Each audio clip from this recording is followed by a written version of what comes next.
Сайн байцгаана уу эрхэм мөндөд үзэгчтэй. 7 хоногийн мягмар лав гарагт терминалийн чөлөөтэй ярилцлага Монгол телевизийн терминалийн студиэс улс орон даяар шууд эфирт үзэгч та бүхэндээ хүрдэг. Өнөөдөр бид Монгол улсын хүүхэлдэйн театрын захирал Баян Зултай 1 цагийн турш чөлөөтэй ярилцахаар студидд авирлаа. Сайн байна уу? Сайн байна уу? Сайхан үйлчж байна уу? Сайхан үйлчж байна. Бүхэн сайхан үйлчж байна уу? Сайхан үйлчж байна. За өнөөдөр хоёулаа хүүхэлдэйн театрын үйл ажиллагаа, бодлого, одоо жүжиг, уран бүтээл болон яг энэ салбарт тулгамдж байгаа асуудлууд гээд ер нь нэлийн өргөн хүрээтэй 1 цагийн турш ярилцъя гэж бодож байна. Тэгээд сүүлийн үеийн сонин хачин юу байна? Одоо бидний олж мэдснээр бол морин хур хүүхэлдэйн жүжиг бол сүүлийн 2-3 жилийн хугацаанд олон улсын наадмуудад ороод байнгын одоо шагналт байранд тий одоо маш сайхан мэдээтэй ийм хүүхэлдэйн театрын үйл ажиллагааг ингээд үргэлжлүүлээд явж байна. За энэ ч нэг соёлоо яриагаа эхлэх үү.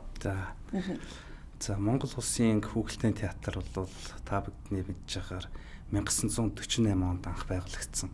Өдгөө одоо 77 жилийн түүхтэй ийм одоо сайхан байгууллага байна. Ер нь Монгол улсын одоо энэ бүх театрууд дотроос хамгийн одоо гэгээлэг тийм ээ үзэгч одоо маш их одоо олонтой байх хэвээр ийм одоо байгууллага. Одоо хүүхэлдэйн театр маань тэртгээс өдийг хүртэл маш олон жил 150 гаруй одоо уран бүтээлийн уран сандаа бол ийм жүжигтэй. За бэлэн байнгын одоо ингэ тоглогдож идэг нэг 20 гаруй жүжиг байна. За тэгээд миний хувьд бол хүүхэлдэйн театрт захирлаар 2024 онд ирснээс хойш бас уран сангийн өөрийн одоо өдөрж байгаа үед одоо уран сангийн бодлогот бас өөрчлөлт оруулъя.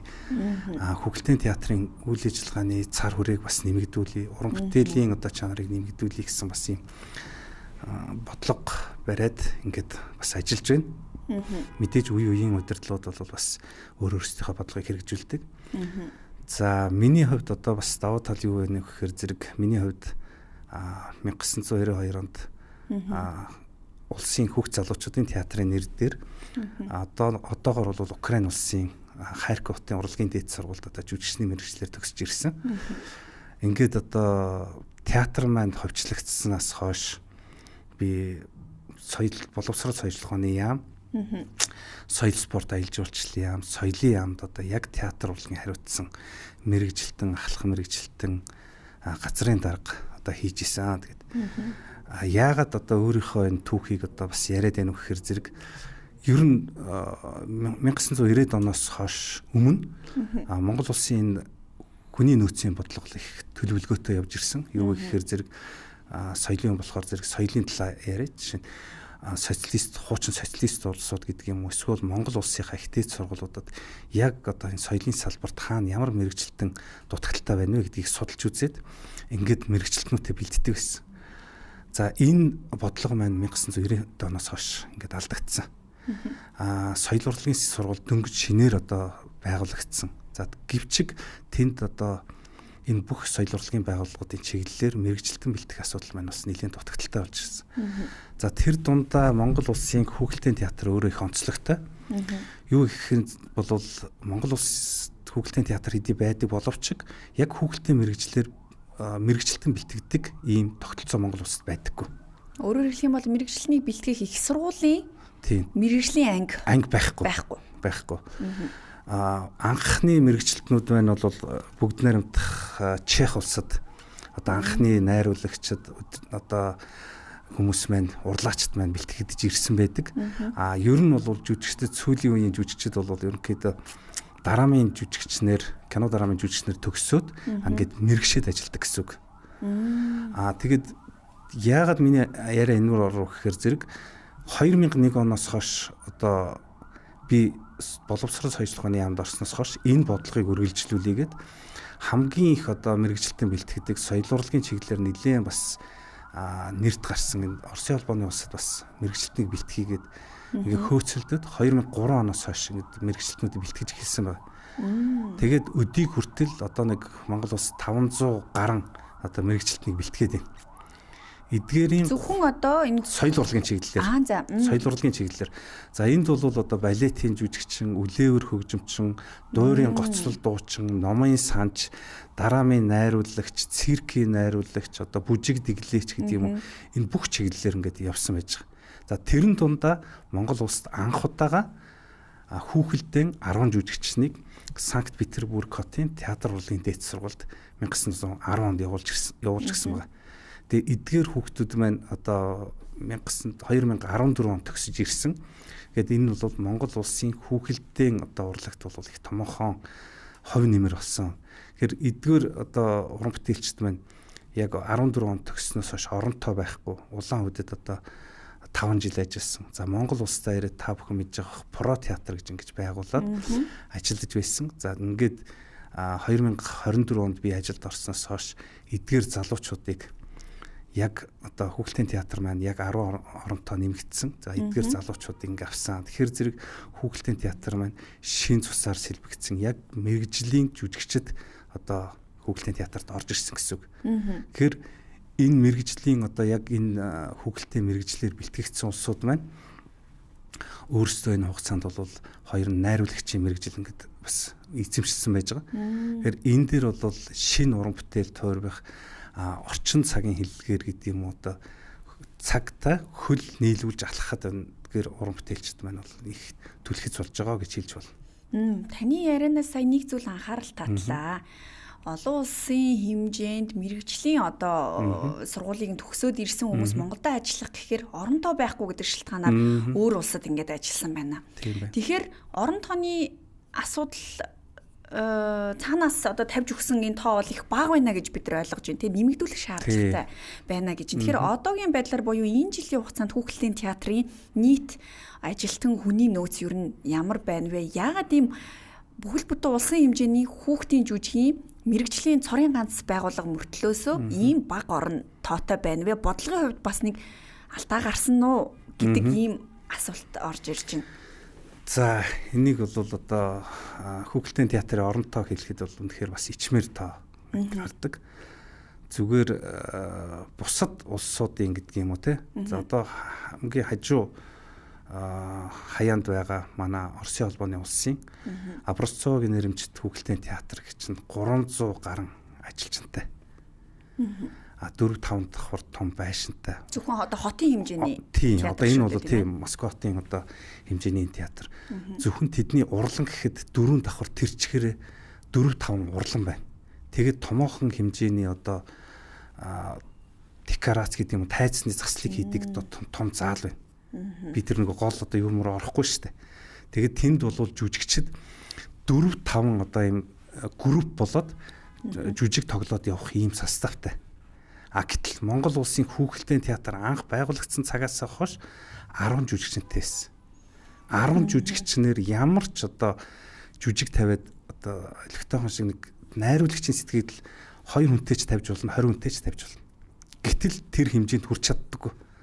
Хуучин тэгэхэд яаж явж исэн бэ гэхээр зэрэг ажилчдын хүүхдүүдээ, үйлчлэгчтэй, энэ тэндээс хүмүүс оруулж ингэж одоо уран бүтээлээ тойрдог гэсэн. Хүний нөөцөө нөхөж байна. Гэхдээ мэрэгжлийн бос хүмүүсээр. Тий. Тэр зэрэг энэ бол одоо найруулагч чөлөөтөө сэтгэх гэдэг юм уу уран бүтээлээ одоо өөрийн хүснээр хийх тийм боломжийг хязгаарлаж байгаа.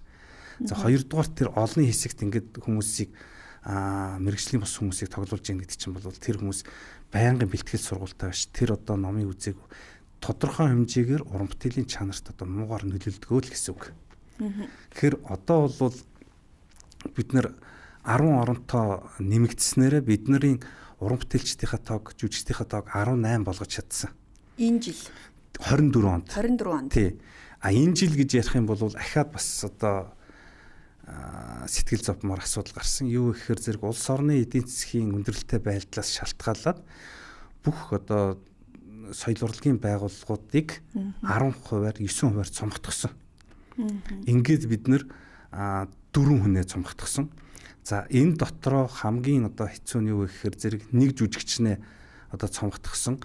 Хамгийн гол нь хүүхэлдэйн морин хуур гэдэг энэ олон улсын шагнал аваад байгаа энэ хүүхэлдэйн жүжигийнхаа найруулагчийг одоо ажлаас чөлөөсөн байж байгаа. Яасан харамсалтай юм бэ? Тэгэхээр зэрэг энэ ямар асуудал гарва гэхээр зэрэг одоо олон жил ажиллажчихсан тэтгэврт гарах гэж байгаа хүмүүсийг одоо чөлөөлөхөд одоо айгүй хүндрэлтэй байна. Тэгэхээр манай найруулагч маань би улс орныхоо эдийн засгийн байдал сайжиртал би өөрөө саналаараа ингээд гарьяа гэд ингээд одоо энийг бол бид нэр төр хугацааны гэж найдаж байгаа. Ингээд одоо ихтгэл найдвартай хүлээж байгаа Тэгэхээр энэ намрын шийдвэрээс шалтгаалan ажилласан чөлөөлсөн болж таарч байна тийм ээ. Өөрөөр хэлэх юм бол засгийн газар солигдсны дараах шийдвэр гэж ойлгож штэ тийм ээ. Сүүлийн засгийн газар. Энэ засгийн газар солигдсноос өмнө нөгөө төсвийн тодтгол хийхэд бүх соёл урлагийн байгууллагуудыг 10% сонгогдсон. За тэгэд одоо он гарснаас хойш ахаад манай урсгал зардлаас бас нэг 12%-аар бас хасах шийдвэр бас гарахаар бас яригдж байгаа. Тэр зэрэг тэр чигээрээ хэмжээгээрээ бас одоо манай театрын үйл ажиллагаа гэдэг юм бас хумигдана л гэсэн үг. Тэгэхээр өнгөрсөн жил 10-аар нэмээд 18 одоо мэргэжлийн жүжигчинтэйгээр гэж байна. За тэгвэл 18 мэргэжлийн жүжигчин дээр нэмээд найруулагч, тайзны ажилчид одоо гэрэлтүүлэгч юм уу гих мэтчлэн ойдлчин ч юм уу ийм орон тонууд байдаг уу? Тийм манайх бол уул нь одоо найруулагчд бол нэлээд байгаа. Гэтэл манай морин хуур жүжигийг найруулсан найруулагч маань жүжигчний орон тоон дээр явж байсан. Өөр одоо яг шинээр төгсөж ирсэн одоо Анхбаатар гэдэг энэ залуу байгаа. Тэр мэн найруулагчийн орон тоо дээр байгаа. За ойдлчин бол нэг, тайзны ажилтан бол нэг, ингээд бүх манай юунууд болохоор зэрэг 37 хүнтэй учраас энэ дээр бол захиргаа, үйлчилгээ, үйлдвэр анги гэдэг ингээ явахаар зэрэг манад бол үнэхээр бүх талаараа одоо оронтой бол дутагддаг. Гэхдээ бид нар бол тэр болгонд одоо ингээ гомдол хилээд идэггүй. Аль болох өөрсдийн дотоод нөөц бололцоогоо ашиглаад жүжигчт нь одоо шаардлагатай тохиолдолд одоо үйлдвэрлэлүүг ордог юм уу те. Үйлдвэрлэлийнх нь одоо улсууд одоо бас шаардлагатай тохиолдолд тайз одоо өгсрөх гэдэг юм уу тэрнийхээ ажилд ингээ оролцоод ингээд одоо явдаг жишээний ингэж л одоо үйл ажиллагаа явуулж байгаа. Хүүхэлдэйн театрын талаарх мэдээлэл бас олон нийтийн дунд их хангалттай байгаа болов уу да гэж үзэж бас харж байна. Олон нийт ч гэсэн ер нь хүүхэлдэйн театрын үйл ажиллагааны талаар ер нь хүүхэлдэйн театрын одоо энэ өөрийн бодит нөхцөл байдал даац хүний нөөцийн талаарх мэдээлэл ойлголт их тутмаг байна гэж байна. Гадны улс орн гэхэд одоо жишээлбэл та зөвхөн Москва хотын одоо энэ хүүхэлдэйн театраар жишээ авахад маш хол зөрүүтэй тоо баримтад дурддагдж штэ. Тэгэхээр ер нь хүүхэлдэйн театр нийгэмд бөгөөд энэ хүүхдүүдийн хүмүүжилд ямар чухал ач холбогдолтой юм бэ гэдэг талаар хоёлаа бас яри. Ер нь одоо Монгол улс бол одоо хүүхдийн төлөө бодлогыг бол орхигдуулсан гэдэг шүүмжлэл олон нийтийн дунд нийгэмд их явж байдаг. Үндэсний хэмжээний хүүхдэд зориулсан контент их цөөхөн байна. Хүүхдүүд одоо монгол хэл дээрх хүүхдийн контентийг авч үзэхэд бас учир дутагдaltaй байна. Дийлэнх нь одоо гадны хэл дээр, гадны платформуд дээр байршсан тийм ээ соёлын одоо ялгаа бүхий тийм контентуудыг хүүхэд хүссэн хүсээгүй баг хүчээр шахам ингээд авч байна л да. Тэгэхээр ер нь энэ хүүхдэд зориулсан мэргэжлийн урлагийн байгууллагын уран бүтээл гэдэг нийгэмд ямар чухал үн цэнтэй, ямар чухал ач холбогдолтой юм бэ? Үүнийг ер нь энэ хүүхдийн мэргэжлийн театраар дамжуулан яаж нийгэмд олгодог юм бэ гэдэг ач холбогдлын талаар хоёлоо ярилцъя. Ерөөсөө л одоо төрийн өмчийн хүүхэлдэйн театр байгаа гэдгийн утга нь ерөөсөө өөрсдийн бидний зорилго бол энэ. Тэр ч утгаараа Монгол улсын урт хугацааны хөгжлийн бодлого алсын хараа 2050 гэж бодлогын баримт бичиг баталсан. Энэ баримт бичгийн хамгийн ихний одоо бүлэг нь бол үндэсний нэгдмэл үндэс зүйлийг бэхжүүлэх гэдэг. Тэгээ энэ дээр бол үндэсний нэгдмэл үндэс зүйлийг бэхжүүлэхэд бидний Монгол улсын иргэдийн 18 хүртэлх насны иргэдний 38% эзэлж байгаа. Их өндөр харьцангуй залуу үндэстэн болж шүү дээ. Тэгэхээр зэрэг хүүхэлдэйн театр бол тэр хэмжээгээр энэ хүүхдүүдэд хамгийн гол одоо тийм ээ Монгол дархлаатай Монгол өөрийн гэсэн их оронч үзэлтэй юм иргэнийг хүмүүжүүлэхэд манай театр бол их гол үүрэг одоо үзүүлэх ёстой. Тэр хэмжээгээр бид нар бол яг ийм бодлогын хэмжээний хүүхдүүдэд тийм ээ Монгол иргэн болгож Монгол дархлаатай иргэн болгож хүмүүжүүлэх талаар уран сангийн бодлого барьж байгаа. За хоёрдугаарт юу гэхээр зэрэг эрүүл Монгол иргэн бас болгож хүмүүжүүлэх чиглэлээр энэ дээр би хоёрхон жишээ авъя. Жишээ нь манай театрт одоо миний хөөрхөн шүдний аялал гэж ийм жүжиг байна. Энэ бол Солонгосын төслөөр бас хамтарч хийсэн жүжиг. Энэ жүжигийг үзээд хүүхдүүд шүдээ заавал угаах ёстой байна гэдэг.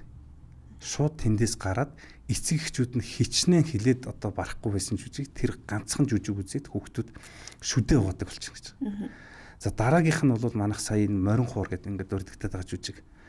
Бид нар энэ жүжигийг тавиад одоо ингээд жил гарan хугацаа болж байна. Монгол улсын одоо драмын урлагийн одоо шилдэг бүтээл шалгаруулдаг гэгэм уза наадмын тэргүүн бүтээлийн шагнал авсан. Оросын холбооны улсад очоод бас Москва, Ленинградын том одоо мэрэгчлэтнүүдээс энэ бол үнэхээр одоо сайн бүтээл болсон байна. Жүжигчдийн хувьд, жүжиг урлалын хувьд, жүжигчтэйгээ харьцаж байгаа энэ харьцааны хувьд тэр уран чадвар, уян хатан байдал, жүжигийн найруулга бол ийм сайн байна гэж одоо Оросд үнэлэгдсэн. За энэ зөвхөн Оросд үнэлэгдээгүүд бид нэр дөнгөж сая бүгд нарийн хятад улсын Шанхай хотод торгоны замын одоо энэ бүсийн одоо хүрээнд туршилтын экспериментальны театр гэдээ яриад байгаа. Тийм ээ, энэ театруудын одоо 13 дахь удаагийн наадамд бид нэр төрүүлээд одоо өөрсдийнхөө бичлэгийг явуулаад тэнд шалгараад тэнд очиход бол ЮНЕСКОгийн дэргэдэх олон улсын театрын нийгэмлэгийн экспертүүд тэнд үзсэн. Солонгосын одоо тэр шүүгчийн бүр одоо монгол хэл дээр тоглож байгаа жүжиг үзээд уйлж байгаа. Тэгэхээр тэдэн тэр хүмүүс тэгээд дараад нь эргээд манай энэ жүжигийг бол ингээд барууны театрт ингээд тогломоор байна. Баруун руу гаргамаар байна. Энийг та нар олон улсад гаргаач. Та бүхэн замын зардлаа гаргаж чадахгүй гэж. Тэгэхээр зэрэг бидний бүтээл маань өөрөө ингэж үнэлэгдээд байгаа. Тэгэхээр энэ бүтээл маань өөрөө юун тухай вэ гэхээр зэрэг Монгол үндэсний хөгжим, морин хуур хөгжим яаж үүссэн бэ гэдэг домог юуны хөхөө намжил домгоос сэтвэлсэн жүжиг. Тэгэхээр зэрэг Монгол улсын ерөнхийлөгч хоёрынтой морин хуур хөгжмийг түгээн дэлгэрүүлээгээд 2002 онд хамгийн сүүлд нь хөрөлсөх ерөнхийлөгч 2024 онд зарлиг гаргачаад байгаа. Тэгэхээр энэ бүтээлээ бид нар одоо түгээн дэлгэрүүлье гэд улсын их хурлын одоо өөрийнхөө холбогдох байнгын хороо, за нийслэлийн одоо боловсролын газар, ерөнхий боловсролын газар эдгэрт бол хандаад байгаа. Энэ хүүхдүүдийн бүтээлийг одоо хүүхдүүдийн одоо хүртэл болгоё. Хүүхдүүддээ үзүүлье. Энэ бол ийм одоо ач холбогдолтой хүүхдийн зан суртахуу Монгол иргэн бол чөмөөжүүлэхэд бол үнэхээр чухал нөлөөтэй юм уран бүтээл юм шүү гэд. Бид нар бол одоо бас яам тамга гэдэг юм уу хүмүүс рүү олон хүмүүс рүү урилга явуулсан л да. Тэгээд цөөхөн хүмүүс ирж үзсэн. Тэр хүмүүсээс ирсэн хүмүүс бол их өндөр сэтгэгдэлтэй нүдэндээ нулимстай харсан. Хүүхдүүд хүртэл одоо ингэж маш өндөрөөр үнэлж байгаа. Тэгэхээр биднэрт одоо юу дутагдаад байна гэхээр зэрэг нэгдүгээрт одоо бидний заал танхим бол 150 хэдэн хүний судалтай байсан. За би захирал болоод яамнасаа сандлаа шинчлээд нэг 197 нэг 200 хүн гэж судалтай болгосон. За хоёрдугаарт хүүхдүүд маань өөрсдөө одоо театрт яваад ирэх болцоо байхгүй. Тэднийг бол заавал одоо харгалзан хамгаалах хүнтэй автобустай нэгдсэн журмаар зүйдэг. Тэгтэл дараамын театрын урд дахь талбайг урд нь төлбөртэй зогсоол болгоцсон байсан. Одоо энэ ямар ч зогсоол байхгүй. Тэгэхээр энэ хүүхдүүд ирэхэд маш их хүндрэлтэй байгаа. Аюулгүй байдал талаасаа бэрхшээл учирч. Аюулгүй байдал талаасаа бэрхшээл учирч. Тэгээ нөгөө талаасаа одоо энэ автобусуудаа авцрахад энэ дээр бол маш хүндрэлтэй ба. Бид нар заримдаа бол энэ хийсэн бүтээн байгуулалтын дээр тэр дараамын театрын талбай дээгүүр заримдаа одоо автобусыг гаргаж ингэ зогсоож байгаа. Тэр болгон ингэж хүүхдүүдэд автобусаар зөөгөөд авчирч үзүүлэх тийм боломжтой ерөнхий боловсролын улсын сургуулиуд бол хэцүү байна. Одоо хамгийн их сайн үзэгчд юу байна вэ гэхээр зэрэг хувийн сургуулиуд байна. Англи хэлтэй сургуулиуд байна. Тэр сургуулиудад миний анзаарснаар яг урлагийн боловсрол, соёлын боловсролыг хариуцсан бүр ажилтнтай байна. Тэр хүмүүс нь ирж манай театрт үзээд танаа энэ уран бүтээл манай хүүхдүүдийн эрэлт хэрэгцээ шаардлагыг хангаж байна. Танах гэхдээ амралтын өдөр тоглолт юм байна. Манад ажлын өдөр тоглож өгч болох уу гэд. Бид нар үзэгч байвал хизээч тоглоход бэлэн. Тэгээд энэ одоо сургуулийн хүүхдүүд бол хамрагдж байгаа. Улсын сургуулийн хүүхдүүд бол харьцангуй бага хамрагдж байгаа. Тэгэхээр энэ бол нэг талаараа бол энэ аюулгүй байдал тэр одоо зөвх автобустай холбоотой, манай энэ зогсоолтой холбоотой. За хоёрдугаарт одоо энэ зай манай одоо театрын өөрийн одоо зай талбай маань үнэхээр бага байгаа. Өнөөдөр сургууль 2000 хүүхэдтэй байхад бид нар нэгэн сургууль. Тэгэд өнөөдөр Монгол улс Улаанбаатар хотод хичнээн сургууль байгаа билээ. Тэгэхэд бид нар 200 хүний судалтай ийм одоо заалтай. Гэтэл Борцовгийн одоо нэрэмжит тэр хүүхэлдэйн театр бол 4-5 танхимтай байх жишээтэй. Нэг танхимд нь юу явж хахад ингээд зэрэгцээд өдөрт хичнээнээр гэ тэнд үдээс хойш насан туршид зориулсан хүүхэлдэйн жүжиг явдаг. Үдээс өмнө хүүхдүүд зохион байгуулалтаа ирж үздэг. Тэр зэрэг бид нар энэ юм руу одоо бас хүссэн үсээгүй явах шаардлагатай. Бид нар иргэдээ соёлтой иргэн болгож хүмүүжүүлэхийн тулд хамгийн ихний одоо урлагийн одоо байгууллага бол урлагийн яйсэл гэж одоо Баавгийн лавсрангууд нэгэнтээ хэлж ирсэн. Энэ бол хүүхэлдэйн театр юм байна. Тэгэд нөгөө талаараа бид бол ганцхан одоо энэ хүүхдэд зориулсан тэр дундаа сургуулийн өмнөх насны цэцэрлэгийн насны хүүхдэд зориулсан уран бүтээл тойргохоосаа гадна бид нар бүх насны иргэдэд зориулсан уран бүтээл тойргохыг одоо бас хичээж ажиллаж байгаа. Энэний нэг тод илэрэл бол бид нар дөнгөж саяхан ITC жүжигийг одоо тавиад байгаа. Тэр зэрэг энэ жүжигээ бас насан туршид зориулж ингэ тоглож байгаа. Одоо тэгэхээр драмын театрын зүүн жигүүрт одоо хүүхэлдэйн театр маань байршиж байгаа шүү дээ. Тэгэхээр тайзны хувьд драмын театрынхаа үндсэн тайзтай хуваалцаж одоо хуваараа тавьж тоглодог гэсэн үг үү? Өөр тусдаа танхим бол байхгүй шүү дээ, тийм ээ. Бидний нэг давуу тал юу гэхээр зэрэг драмын театраас тусдаа хаалгаар ордог, тусдаа тайцтай, өөр ингэсэн жижиг тайцтай. Монгол улс одоо хичнээн соёл урлагийн байгууллагын төрүүчээсээ одоо ингээд 90 жилээ хийж яхад улсын драмын эрдмийн театрын барилга дотор мэрэгжлийн урлагийн 3 байгууллага 500 гаруй хүн одоо ингээд чигцэлдээд ингээ байж байгаа. Одоо үндэсний урлагийн их театр, драмын театр, хүүхэлдэйн театр шүү дээ. За тийм манай нэг давуу тал нь юу гэхээр зэрэг өөрсдөө тайцтай, өөрсдөө одоо тусдаа хаалгаар ордог ийм давуу талтай. Гэвчиг энэ жижигхэн байсан тэр хэмжээрээ 1948 онд байгуулагдсан 60 хэдэн онд одоо энэ театрт нүүж орж ирсэн энэ байгууллага барилга баригдахад тэгэл тэрнээс хойш л энтэй үйл ажиллагаа явуулж байгаа гэсэн үг. Тэгэхээр хүүхдүүдэд урлагийн боловсролыг бодлогоор олгоход хүртээмжийн хувьд тун хангалтгүй байна гэдэг үнэлгээ тавигдахаар байна, тийм ээ. Өөрөөр хэлэх юм бол ерөнхий боловсролын сургуулийн нэг дундаж сургуулийн нийт сурагчдын 10% нь ч хүрэхгүйгээр энэ суудлын одоо болон энэ зай талбайн багтаамж одоогийн байдлаар гадна дотн хоёр талбай хоёулаа тийм. Тэгээ энэ дээр бол би хангалтгүй байгаа гэдэг жишээг бол бид нар өөрсдөө судалгаа хийж үзсэн л дээ. Тэгэхээр Улаанбаатар хотын нийт хүүхдүүдийн 4% нь хүрж одоо ажиллаж байгаа. Дөнгөж 4% нь. Монгол улсын иргэдийн 3 хүрэхгүй хувьд нь бид нар очиж үйлчилж байгаа гэсэн үг.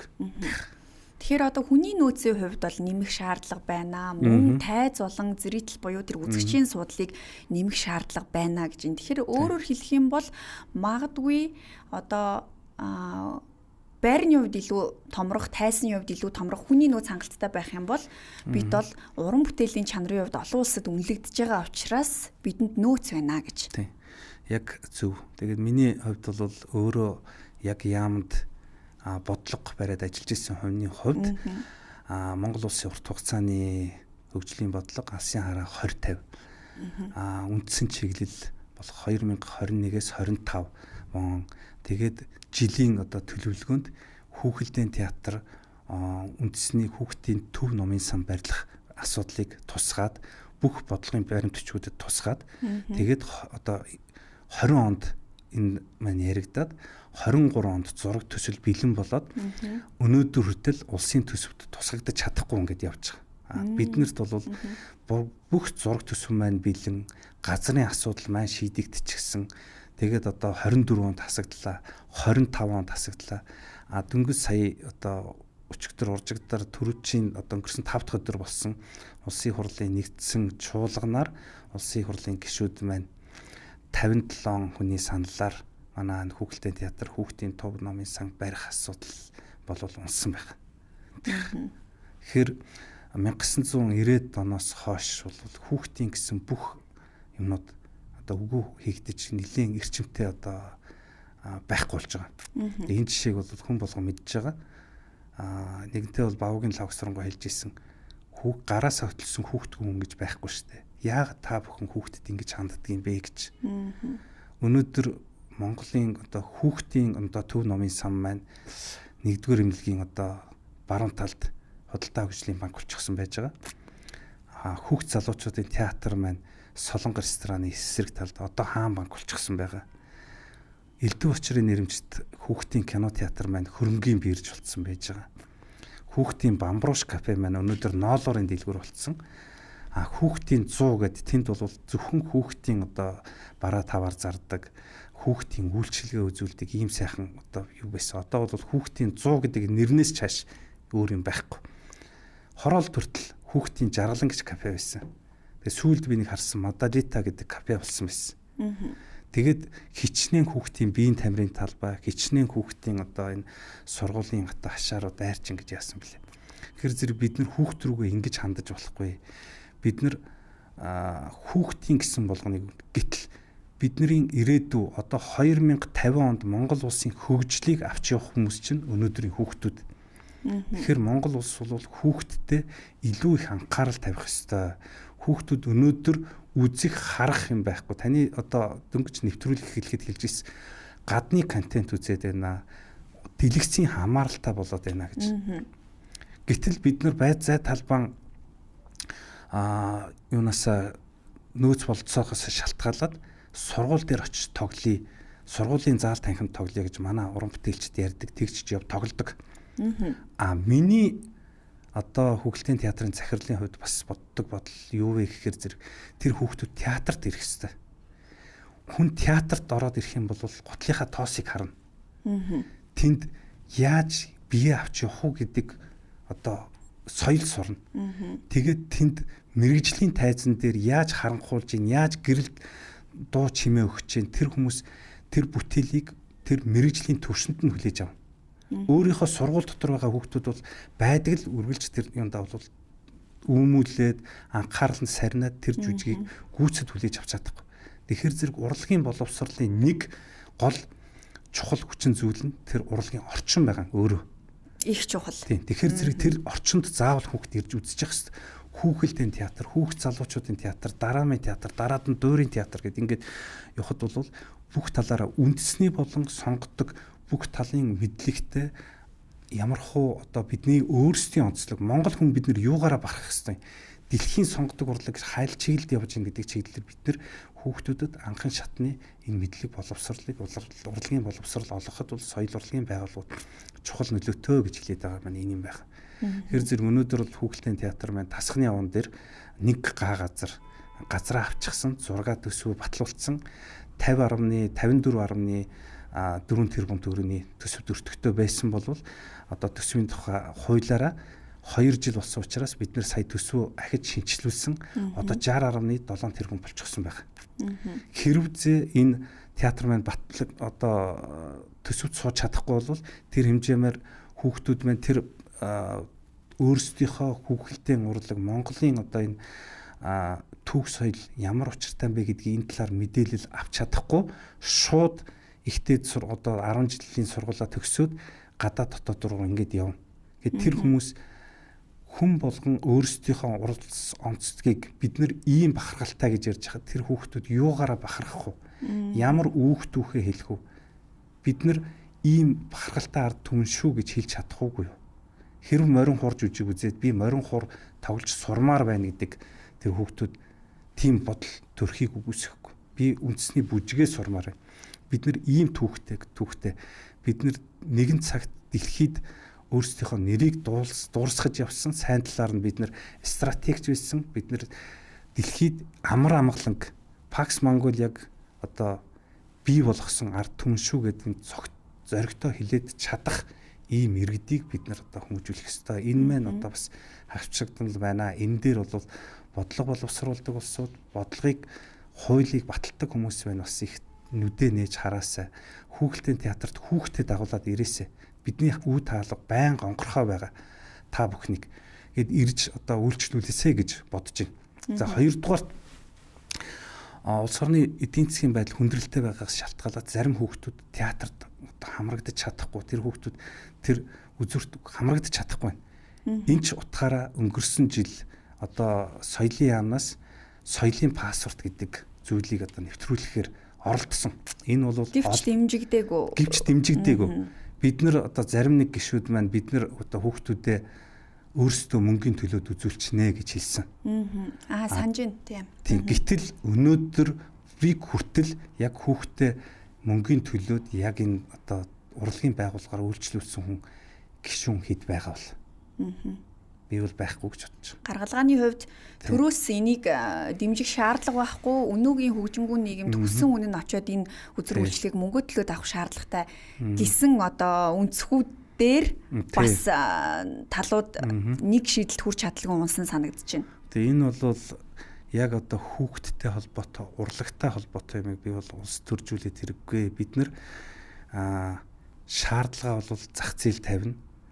Тэгээд бид нэр хоёрдугаарт одоо улсын төрийн өмчийн байгууллага учраас биднэрт бас яамнаас зохих хэмжээний одоо зохисгүй гэдэг юм уу шаардлага хангахгүй бүтээл тавихад бол биднэрт одоо шаардлага ингэж хяналттай байдаг.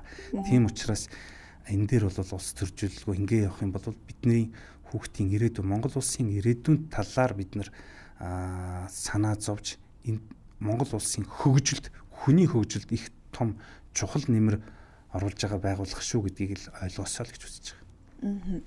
Өнгөрсөн жилүүдэд бас яг соёлын салбарт тэр ялангуяа хүүхэд залуучууд руу чиглэсэн үйл ажиллагааны хүрээнд яг нэг онцлог үйл явдлаас нь сонгоны хайрганд хүрэгт баригдсан театрын асуудлыг бас иргэд маань мэдж байгаа. Тэгэхээр яг түүнтэй адил хэмжээний даацтай ч юм уу тийм ээ яг хүүхдийн мэрэгжлийн хүүхэлдэйн театрыг байгуулах шаардлага байна гэж харж байна. Тий.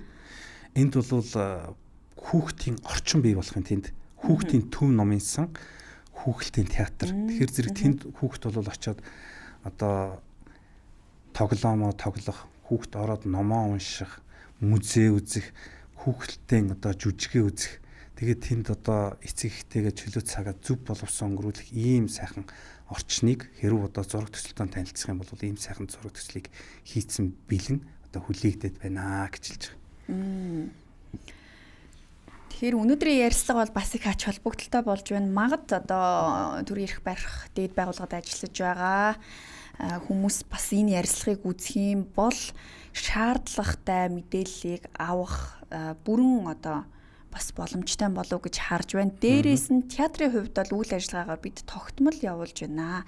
Үргэлж өгöd хаалга нээлттэй байна гэж байна. Тэгвэл өнөөдрийн байдлаар хэд орчим жүжиг ямар хуваараар тоглож байна. Дээрээс нь сурагчдын одоо бие даалтын 7 хоногт зориулаад ч юм уу сурагчдын улирлын амралтанд зориулаад бас жүжигийн давтамж тоглогдох тоог их олноор тавьдаг юм байна гэж харсан. Тэгэхээр хуваарийн хувьд бол одоо ер нь ямар хуваартайгаар хэдэн жүжиг тоглогдож байна вэ? За бид нар ер нь бол түрүүн хэлсэн нийт одоо жүжигээс бид нар 25 6 жүжиг бол байнга ойрын хизээч тоглоход бэлэн боломжтой юм жүжигүүд байгаа. Ер нь бол бүтэн жилийн хугацаанд яг энэ 20 хэдэн жүжигээ ээлжлээд тоглодог гэсэн үг. Тэр дундаа яг хүүхдийн амралтын одоо цаг хугацаа буюу бие даалтын 7 хоногоор бид нар бол хагас сайн бүтэн сайн бүрд өдрөд 2-оос 3 тоглолт тавьж байгаа. Тэгэхээр зэрэг энэ жүжигүүдийг бид нар ирээд үзэж болно. Манай өөрсдийн одоо цахим хуудас руу ороод манай жүжигүүдийг судлаад бид нар хүүхдүүдэд ийм жүжиг үзүүлмээр байна. Та нар одоо ийм хугацаатай ийм жүжигүүдийг тоглож өгөөч гэх юм бол бид нар хэдийд ч ямар хугацаанд ч энэ тэр сургуулийн юмнуудад дээр нь хамт олноороор хамтрагдсан тохиолдолд бид нэр өшөө хямдрал үзүүлээд ингээд тоглож болно. Бид нар хамгийн гол нь одоо их орлогын хойноос хөөцөлдөх биш энэ өөрсдийн тавьсан бүтээлийг хүүхдүүдийн хүртэл болгож иргэдийг одоо Монгол одоо дархлаатай ийм иргэн болгож хүмүүжүүлэхэд гол зорилго орж ийнаа л гэсэн үг. Бид өөрсдийнхөө үйлдвэрлэсэн мэрэгжлийн бүтээлийг эцсийн хэрэглэгчдэд яг хүргэмээр байна гэж байна шүү дээ. Гэвч хүртээмжийн хувьд бол хангалтгүй байна гэдэг дээр их харамсалтай санагдаж байна тийм ээ. Хүний нөөцийн тухайд одоо дотооддоо бид мэрэгжлийн хүүхэлдэйн театрын жүжигчдийг бэлдэх боломж байхгүй байна гэж байна. За энэ дээр бодлогын хувьд ер нь ямар арга хэмжээнүүдийг авах боломж харагдаж байгаа вэ? Мөн театрын зүгээс ямар нэгэн алхмуудыг санал санаачлагыг төрийн эрх барих дээд байгууллагуудад юм уу тодорхой албан тушаалтнуудад бас хөргүүлсэн байгаа вэ? Ер нь бол яг би өөрөө яг Украинд сургууль төгссөн. Ер нь тэгээд хуучин бол энэ бол зөвлөлт холбоод улс гэж байсан. Зөвлөлт холбоод улс маань өнөөдөр хичнээн дайн байлдаантай байсан боловч яг урлагийн талдаа бол их өндөр хөгжилтэй. Энэ ч утгаараа бид нэр тэр Монголын анхны хүүхэлдэйн жүжигчтэй Санкт Петербургт 10 хүүхэд бол төгсгөөд ирсэн. Гэтэл тухайн үед бол би нэг жишээ хэлэхэд нэг 14 онд Бородин театрын хүүхэлдэйн театрын дарга нэрээд та одоо энэ төгсөж байгаа танад 10 хүүхэд төгсөж байгаа мэнэ энэ хүүхдүүдээ надад өгч өчөө гэд. Тухайн үед би соёл спорт аялал жуулчлалын яамны соёл урлагийн бодлогын газрын дарга байсан. Тэгээ би хэлж ирсэн л дээ юу гэж бид нар Монгол улс өөрийнхөө бэлтгэсэн хүмүүсийг ингэж та өгч идэх юм бэ? Уучлаарай гэж хэлж явуулчихсан. Гэтэл соёл спорт аялал жуулчлалын яамын татан буугдсан тухайн үед бол би буцаад боловсролын яамд очиж чадаагүй. Тэгээд эдгээр хүүхдүүд маань тэгэд 10 оронтой сангийн яамтай 10 оронтой тухайн үед нэмэхээр 15 оны 1 сарын 1-ээс ярьсан байсан боловч энэ маань нэмэгдэж чадаагүй.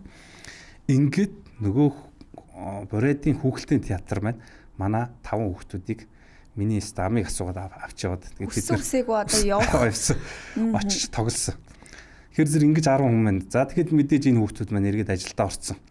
За дараад нь бол миний өмнөх удирдлага одоо Отхон Чимэг захирал байсан. Энэ хүн маань бас энэ төгсөж ирсэн хүүхдүүдээс багш болгоод соёл урлагийн сургууль дээр 7 жүжигчин хүүхдийн жүжигчнэр төгсгсөн. Энэ он төгссөн. Гэвчиг бид нар харамсалтай нь оронтой байхгүй учраас энэ хүүхдүүд авч чадаагүй. Одоо энэ хүүхдүүд маань бол бас ингээд чөлөө торон бүтээлч явж байгаа. Бид нар хэдий тийм боловч одоо Монгол улсын хөгжлийн бодлого бүх бодлого тусгагдсан хүүхэлдэйн театр баригдана гэдэг утгаараа бид нар энэ жил ахаад Оросын холбооны улсын Екатеринбург хотод 8 хүүхдийг жүжигчин найруулагчаар явуулчихсан. За нэг хүүхэд зураачаар явуулсан байна. Тэгээд эдгээр хүүхдүүд маань уулна төгсөөд ирэхэд бид нар шинэ театрт орно гэж ингэ төсөөлж байгаа. Тэгээд энэ театр маань бол баригдчих байхаа гэж найдаж байна. За мөн 2018 онд нэг хүүхдийг одоо Санкт Петербургт тэр тайзны урлагийн сургуульд их сургуульд хүүхэлдэйн зураачаар явуулсан. За энэ хүүхд маань өнөөдөр хүүхэлдэйн одоо зураачаар төгсөж ирсэн. За энэ манайх ингээд мэрэгжлийн зураачтай болж байна гэсэн үг. Тэгээ энэ зураач маань хэдэн жилийн дараа төгсөж ирж байгаа гэж бодож байна. Монгол улсад 70 жилийн дараа хүүхэлдэйн мэрэгжлийн зураач төгсөж ирж байгаа. 1950-ад онд бүгд нэр Чехад улсад одоо жигэн зураач төгсөж ирж ирсэн. За дараад нь бол мэдээ зураачд ажиллаж ирсэн. Эдгээр зураачд маань бол зураач, баримлч ийм хүмүүс ингээд мэрэгшээд ингээд ажиллаж ирсэн. Гэтэл цаана яг хүүхэлдэйн мэрэгжлэр дүрслэх урлагийн гэдэг юм уу юу гэдэг юм урлаачаар, зураачаар дээд сургууль төгсөж ирнэ гэдэг бол энэ өөрөө цаана маш их тэр би энэ зураачийнхаа төгсөж ирсэн дипломыг харсан. Маш олон сэдвэр их нарийн одоо сэдвэр яг хүүхэлдэйн урлагийн тэр хүүхэлдэйг яаж туурах вэ? Ямар түүхтэй их нарийн одоо хичээлүүдийг үздэг юм лээ. Тэгээ бид нар бол их баяртай байгаа. Энэ зураач маань бол сая Одиссей жүжиг дээр одоо бас ажилласан. Одоо шинэ бүтээлүүд дээр ажиллаж байгаа. За шинэ одоо найруулагчтайгаа ч гэсэн бас их гар нийлж ажиллаж байгаа гэж байгаа. Тэгэхээр зэрэг ийм эрч хүчтэй шинэ залуу боловсон хүчнэр хангагдаж ажиллаж байгаад их баяртай байгаа. Би бол бардам хэлбэлэхэд Монгол улсын альч төрийн өмчийн соёл урлагийн байгууллага дотроос хамгийн эрчимтэй, хамгийн шинэлэг хүний нөөцийн бодлого барьж явж байгаа театр бол хүүхэлдэйн театр байна гэж хэлж чадна. Гэвчиг төгсөөд ирсэн залуучууд маань хүрээд ирэхэд энэ оронтойн байгаасай. Ингэх юм бол хүүхэлдэйн урлагт Монгол улсын хүүхэлдэйн урлагт огт сум шинэ эргэлт гарна. Хүүхдүүд үнэхээр 10% хүртэл бид нар үйлчилж чадна. Зүгээр ингээд хэлэхэд цаашаа бас энэ хувь бол нэмэгдэх боломжтой. Яагаад гэвэл шинэ хүүхэлдэйн театр маань 500 хүний судалтай их заалтай, 200 хүний судалтай бага заалтай. Тэр мань бол бидний төсөөлж байгаа black box гэдэг ямар ч төрлийн жүжиг хийж болохоор тайзаа ингэж засаж болохоор орчин үеийн одоо ийм тайзны шийдэлтэй. Ийм одоо бид нар төсөөлж байгаа. Гэхдээ тэр бол юм тусгагдаагүй. Бид нар энийг бол шинэ театр маань баригдах юм бол гадны орны одоо хандивлагчдын тусламжаар энэ шинэ тайзыг хийлгэнэ гэж бодож байгаа. Өнөөдөр бол Монгол улсын ямар ч театр ийм сүүлийн үеийн тайзны техник технологи байхгүй. Бид нар 50 оны одоо тухайн үеийн Оросын энэ татдаг яадаг ийм технологиор явж байгаа. Бид нар хаанч ч тоглосон одоо тайзны штанкет гэж ярьдаг энэ одоо олсны юмнууд бүгдээр автоматчсан. Сүүлийн одоо гэрэл дууны юмнууд зүгээр ингээд бүх юмнууд дандаа автоматчсан байна. Бид нар бол одоо дандаа аналог гараар ийм одоо технологитой байна. За сүүлд бол яг манай драмын театр бол тэр удирдлагын систем бол өөрчилсөн. Дуурийн театрын төр бол хуучнаар явж байгаа. Драмын театр бол сүүлд нэг хүчтгэл хийсэн санаж байна тийм ээ. Тэгээ ер нь бол яг драмын театрын засвар маань бол дуусаг байгаа. Түүх соёлын энэ дурсгалт барилгууд драмын театр, дуурижгийн эрдмийн театр, үндэсний номын санг одоо хүчтгэж энийг бол сэргээн засварлах бодлого бол 2020 оноос хойш явагдаж байгаа. Гэхдээ яг энэ ажлууд маань гүйцэд хийгдэг.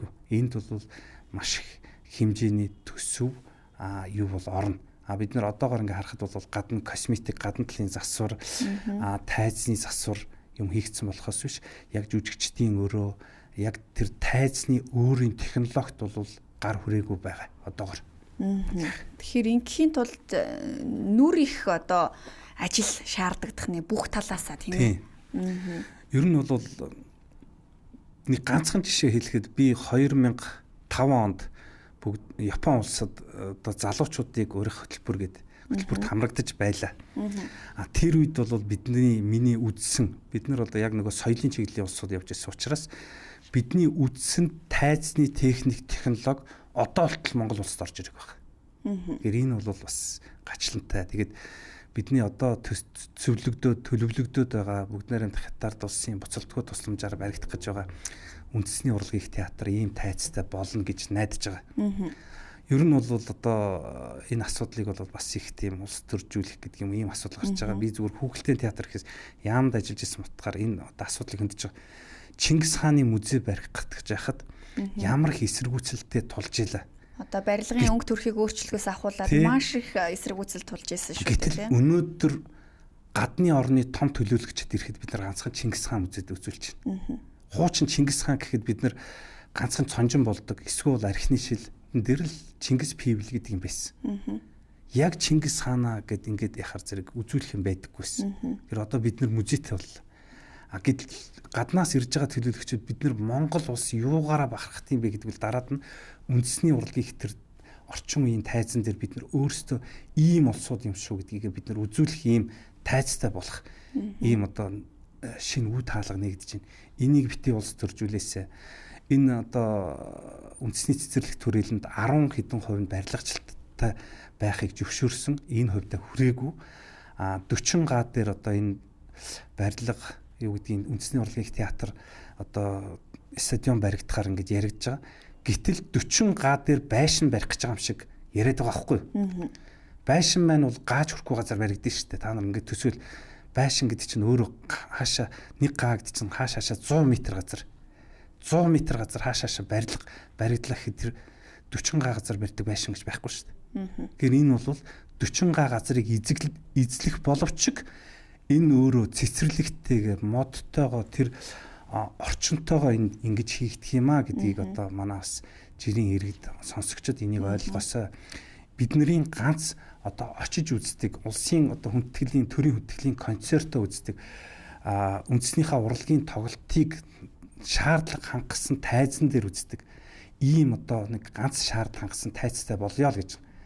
Монгол улс 1988 онд Зөвлөлт холбоот улсын тусламжаар баригдсан соёлын төвөргөнөөс хойш нэг ч барилга одоо соёлын чиглэлээр бариг Улаанбаатар хотод. Энэ бол ганцхан тийм барилга болно. Өнөөдөр үндэсний урлагийн театр 40-50 бүжигчэнтэй. 50 бүжигчин тайзан дээр гараад ирэхэд багтдаггүй. Зарим бүжигч нь кулисын дотор ингэ явж идэг. Төрийн их найрал 120 хөгжимчөнтэй. 120 хөгжимчин гараад суух тайзан Монголд байхгүй. Тэгээ бид нар Монгол улсынхаа үндэсний урлагийг бүрэн хэмжээгээр үзэж ин гэж хэлж чадахгүй.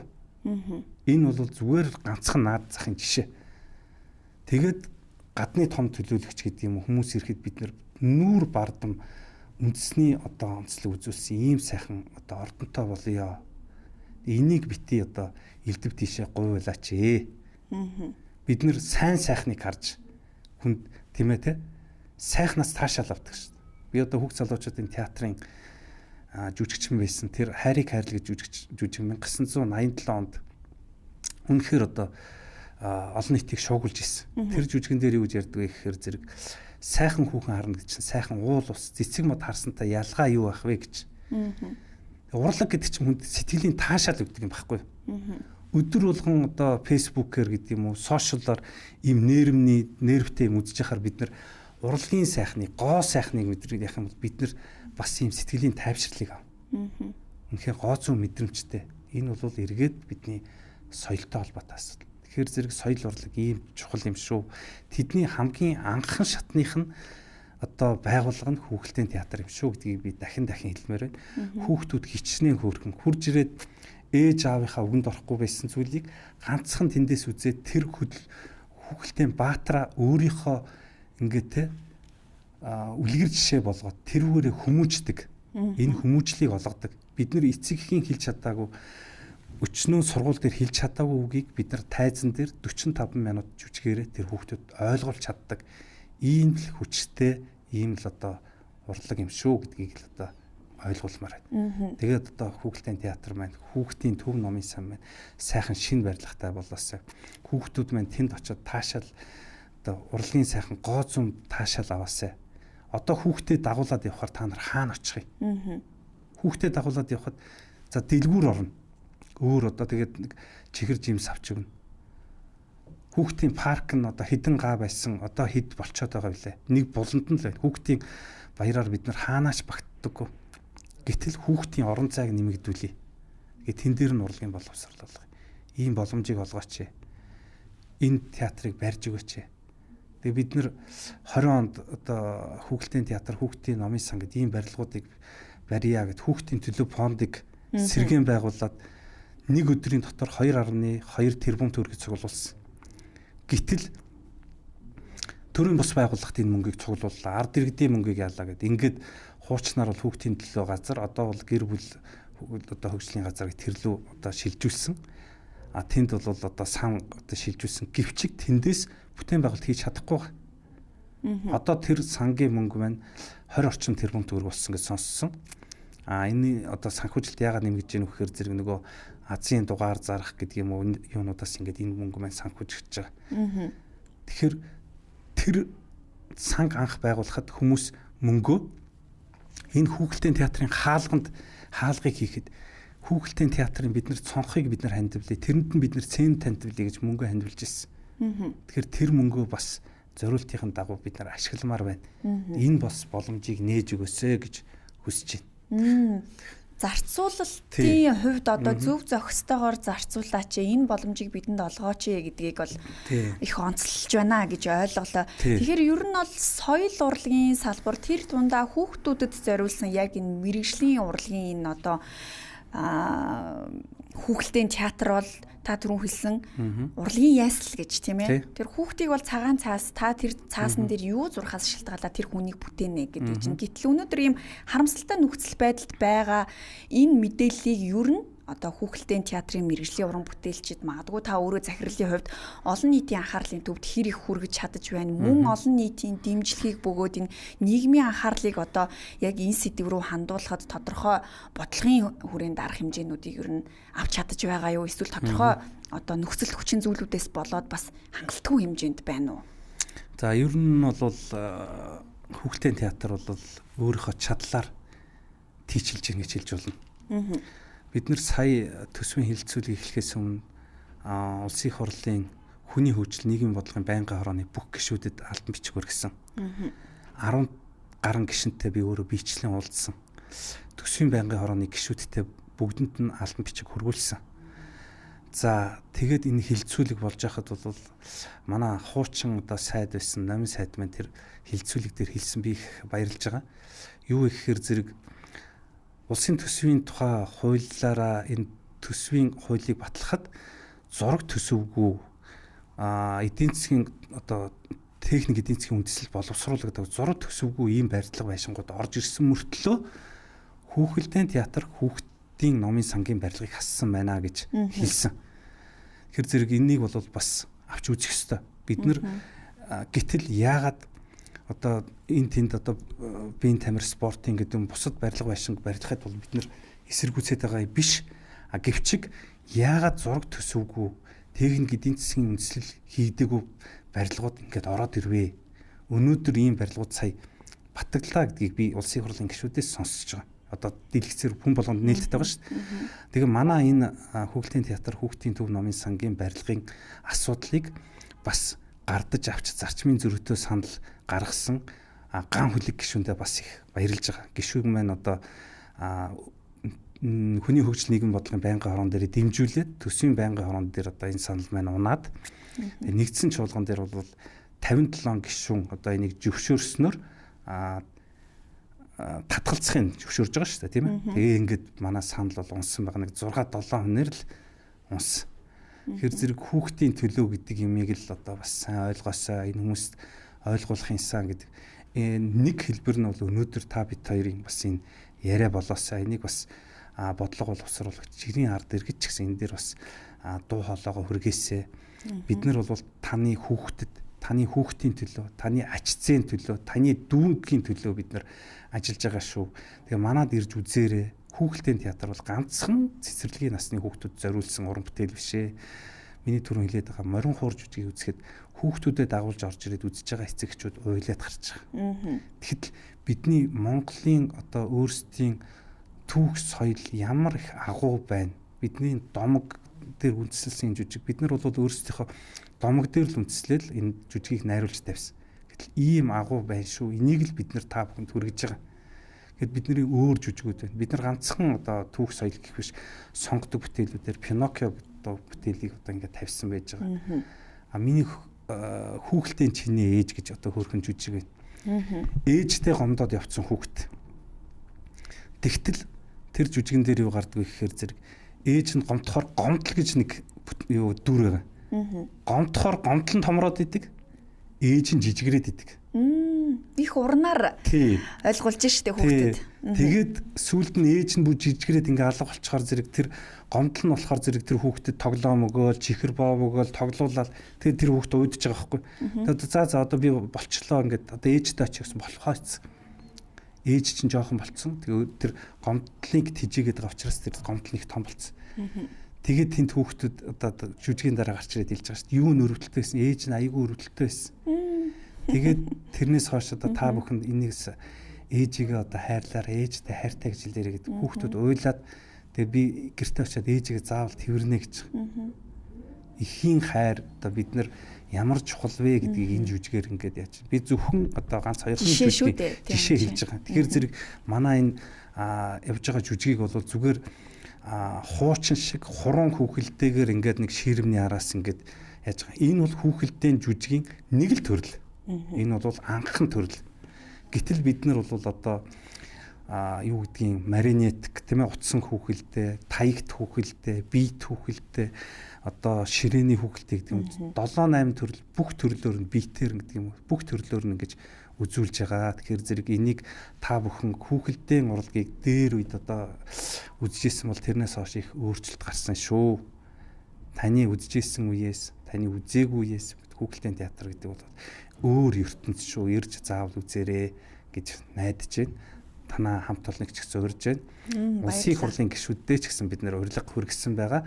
Түүнээс хойш одоо урилга хүргэснээс хойш одоо манай байнгын хороо мань өөрчлөгдсөн. Хуучин бол боловсрол соёл ухааны байнгын хороо байсан. Одоо хүний хөгжил нийгэм бодлогын байнгын хороо болсон. Тэгээд энэ гишүүдээ ч гэсэн бид нар аль биесээр бас урьж байгаа. Танаа дэлгэцээр ч гэсэн дамжуулаад урьж байна. Тэгэхээр зэрэг манай театрын уран бүтээлтэй ирж танилцаарай. Бид нэр юу хийж байна гэдгийг бас үзэж хараарай гэж урьж.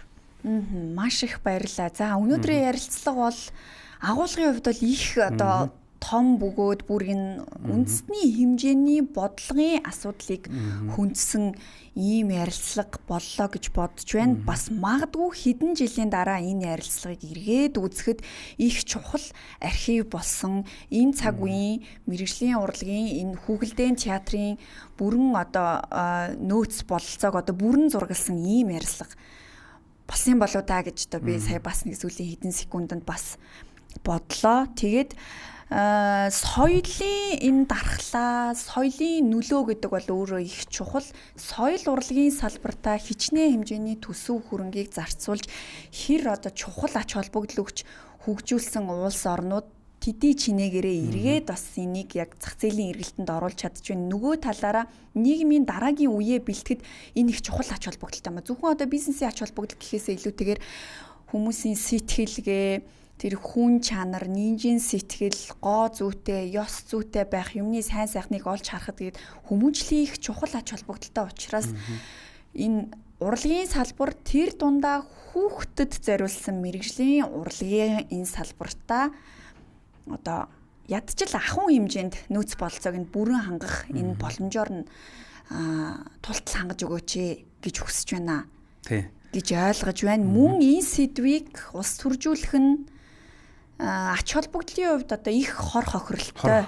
Энэ 20 жилийн дараа, 30 жилийн дараа бас нэлээд аюултай бөгөөд одоо их муу үзүүлэлтүүдийг үр дагаврыг харуулсан ийм л одоо тоогүй үйлдэл болж байна л гэж хэлэх гээд байна гэж ойлгож байна. Тий. Ер нь бол одоо бидний бас нэг дутагдал юу байна вэ гэхээр зэрэг бид нар өөрсдөө соёл урлагийн байгууллагын за тэн дундаа мэрэгжлийн урлагийн байгууллагын уран бүтээлээ тойрвайдл ингээд яваад идэг болохоос биш өөрсдийн нийгэмд үзүүлж байгаа нөлөө, үр нөлөөг яг мөнгөн хэлбэрч шилжүүлээд эсвэл бол энэ чиглэлээр бид нар энэ жүжигийг тоглоснороо ингэснээрээ бид нар улсад төчнөө төгрөгний хэмжээний тэрбум төгрөг олох хэмжээний ийм одоо хувь нэмрийг оруулж байгаа шүү гэдгийг л бас сайн ойлгуулж чадаагүй учраас энэ хүмүүс бас энэ соёл урлагийн салбарыг ерөөсөө зохиолын дуучин хошин шогийн жүжигчнэр л төсөөлөд байна гэж би ойлгож байгаа. Өнөөдрийн төвлөрлж гисэн энэ холбоотой. Ерөөсөө одоо сая соёл урлагийн салбарын төсвийн санал асуулга дээр санал асуулга явахад хамгийн их одоо татгалзсан санал нь соёлын төв гэж. Гэтэл өнөөдөр бид нэр ярьж байгаа асуудал төвлөрлийг сааруулъя гэж. Суманд байгаа иргэд ганцхан соёлын төв дээр очиж одоо тэр сэтгэлийн таашаал тэнд дууга дуулдаг, тэнд өөрсдөө бүжиглдэг, номын сандаа орж номоо уншдаг, цугладаг, нийгмийн харилцаанд ордог. Тэгээд гаднаас ирсэн тоглолтыг үздэг, шинэ киногоо үздэг ганцхан ийм байгууллага шүү дээ. Тэг яагаад тэр хүмүүс галалдаг байшинд байх ёстой юм? Яагаад тэр хүмүүс суманд байгаагаараа дутуу үйлчлэг авах ёстой? Яагаад аймгийн иргэд шаардлага хангасан тайзан дээр бүтээл тойрвол үзэж болдоггүй? Ганцхан аймагт байгаа театрыг ганцхан аймгийн театр гэж ойлгоод.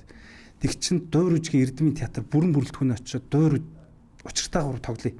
Тэр тайз шаардлага хангаж явах ёстой. Үндэсний урлагийн театр очиод тоглол, хүүхэлдэйн театр очиод тоглол, тэр тайз хангаж явах ёстой. Хүүхэлдэйн театр суманд очиод тоглоход тэр тайз нь тэр шаардлага хангах ёстой. Зөвхөн тэр сумын 5 хүнд зориулсан тайз биш. Энэ өргөн хүрээс хараасаа. Дараад нь мэдээж одоо хүмүүс чинь тэнд очиж хурлаа хийдэг шүү дээ. Тий. Ойлголоо. За, танд их баярлалаа. Хэдийнэ нэг цаг ярилцсан байна.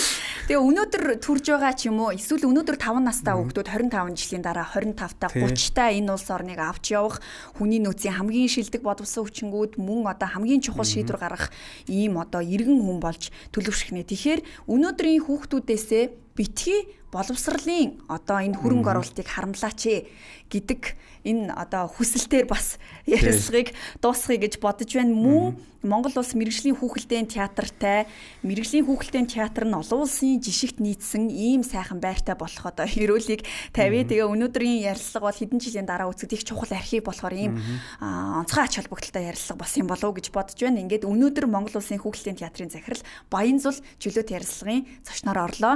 Танд их баярлалаа. Таны цаашдын ажилд амжилт хүсье, мөн хүүхэлдэйн театрын мэрэгжлийн уран бүтээлчдтэй уран бүтээлийн өндөр амжилт хүсье.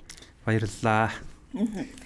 За баярлалаа үзэгчдээ. Бид нэг цагийн хугацаанд терминалийн студид шууд ярилцлаа. Энэ ярилцлага Монгол телевиз болон терминал нэгтгэх гэсэн пэйжүүд дээр лайв хадгалагдах бол YouTube хуудас руу ороод терминал нэгтгэх channel руу ороход чөлөөт ярилцлага гэсэн плейлистэн дотор мөн энэ ярилцлага байрших учраас та хэдийд ч дахин давтаж үзэх боломжтой.